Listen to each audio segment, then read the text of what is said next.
O ito, pakinggan natin itong grabe itong balita na to. Grabe itong balita na to. Mabibwisit ka eh. Inaangguluhan eh. Tingnan mo. So, ang Ay, hindi. Ito. Diretsong sinabi ni VP Sara Duterte na handa na siyang palitan si Pangulo. Mali ito eh. Mali yung clickbait to eh. Clickbait yung handa ng palitan si Marcos. Handang maging Pangulo. Clickbait. Pakinggan nyo yung sagot ni VP Sara Duterte. Hindi ko alam kung tanga lang yung nagsulat dito sa TV5 eh. Actually, lahat sila, pati sa GMA, ganyan din ang datingan eh. Na para bagang pinaalis na ni VP Sara. Alam mo, ever, from the beginning until now, hindi na nanawagan si VP Sara Duterte na Marcos resign. Alam niyo yun?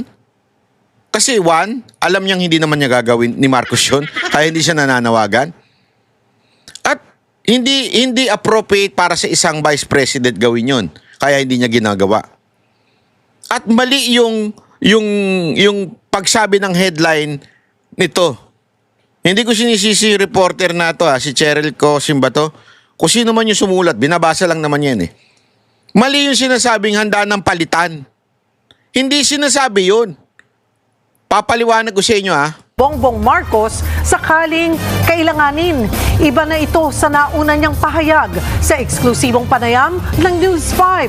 Ania sa Frontline sa Balita, si Bril Montalvo ng News 5, Mindanao. Sa exclusive interview ko kay Vice President Sara Duterte nitong linggo, tinanong ko siya kung handa ba siyang humalili sa kaya naman pala, ito ang nagbalita. Alam naman natin, bias tong na ito eh. aling magkudita laban kay Pangulong Bongbong Marcos. Sa gitna ito ng issue sa korupsyon sa flood control projects. Sabi ng bise, yan ang hindi ko muna sasagutin kasi magkakagulo tayo niyan.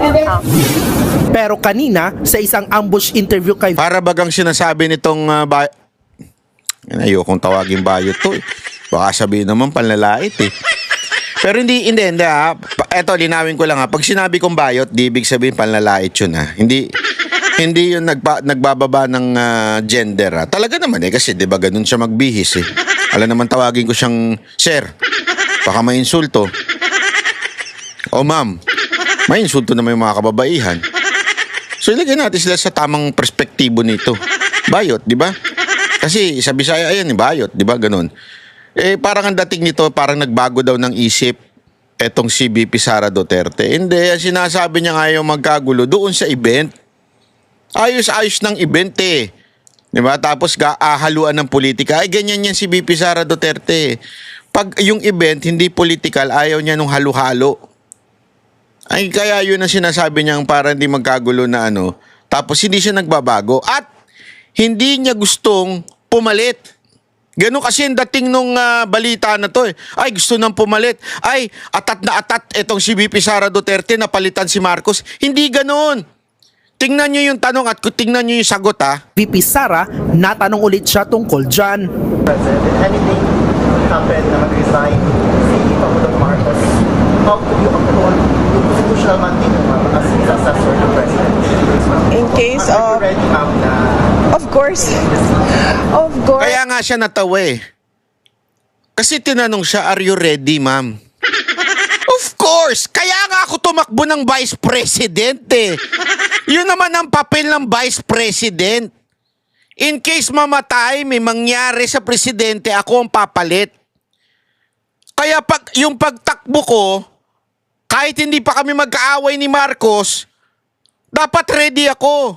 Kasi kung hindi ako ready pumalit sa presidente, tangina, hindi ako dapat tumakbong Vice President. Nakakagago eh. Nagigets ninyo, hindi nyo nagigets. Ito kasing mga kakampuit hindi magets yan eh. At saka yung mga teroristang makakaliwa eh. Hindi nila magets yan. Ang linaw-linaw.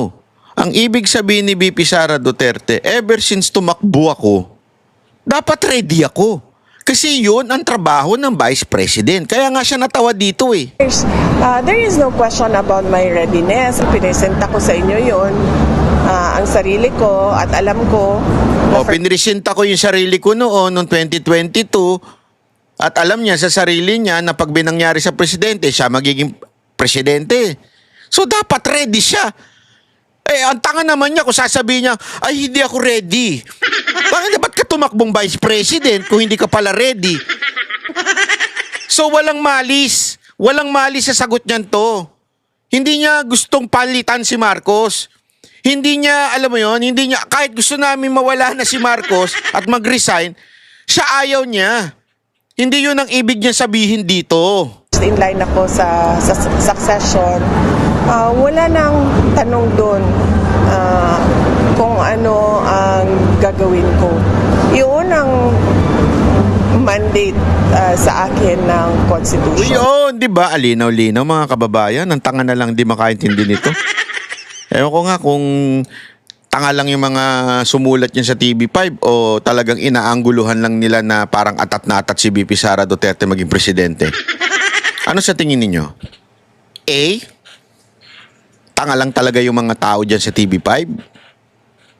B, o baka inaangguluhan lang nila yung kwento ni VP Sara Duterte para sabihin ng ibang tao na atat to si VP Sara Duterte maging presidente. So ang siya may kasalanan na stabilization.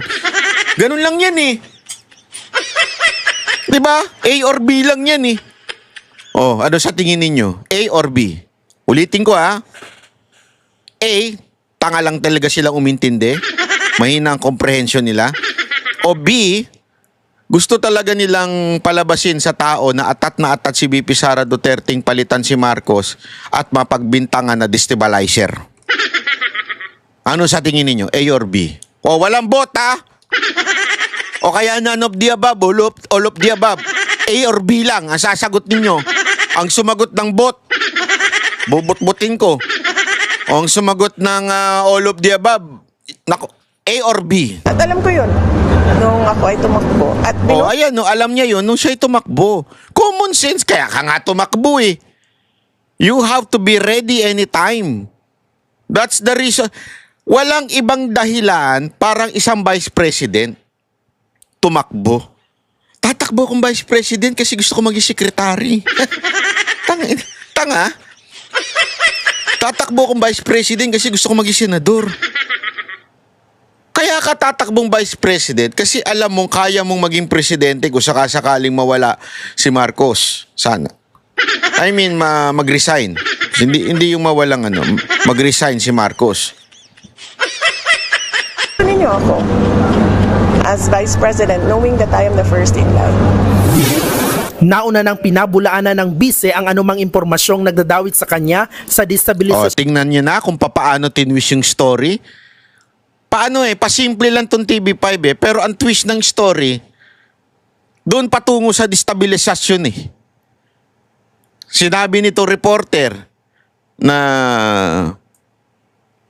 matagal nang tinanggi ni VP Sara Duterte na destabilizer siya. Pero idinikit niya doon sa kwento na handa si VP kung sakali mawala ito si Marcos sa kapangyarihan. So, obvious alam mo, sa bagay, yung mga Gen Z, mga tanga-tanga din yan sama-sama sila.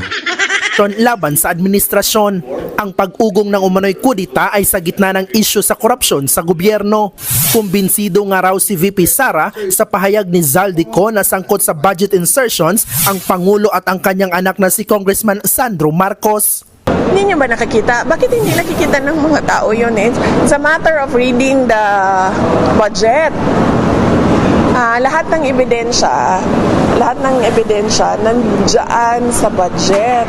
His signature on the General Appropriations Act is the best evidence against him.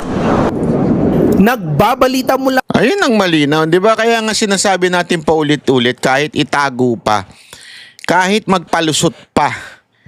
Kaya nga sabi ko sa inyo, assuming, yung mga mahilig mag-assume dyan, assuming hindi talaga nagnakaw si Marcos Jr. o walang insertion na inutos at hindi niya kinausap si Zaldico. Assuming lang na imposible naman. Assuming lang. Sablay pa rin siya. Bakit? Pinirmahan mo yung insertion Bakit? It's a fact na nagkaroon ng insertion. It's a fact na corruption nandun sa 2025 budget. Bakit mo pinirmahan? As simple as that. Huwag na tayo magpaikot-ikot. That is more than enough evidence to impeach or persecute the president. Kaya yung November 30 na rally ng mga kakampuet at saka ng mga teroristang makakaliwa, kalokohan yan. Kalokohan. Dapat ang talagang sigaw dyan, panagutin si Marcos. Wala nang iba.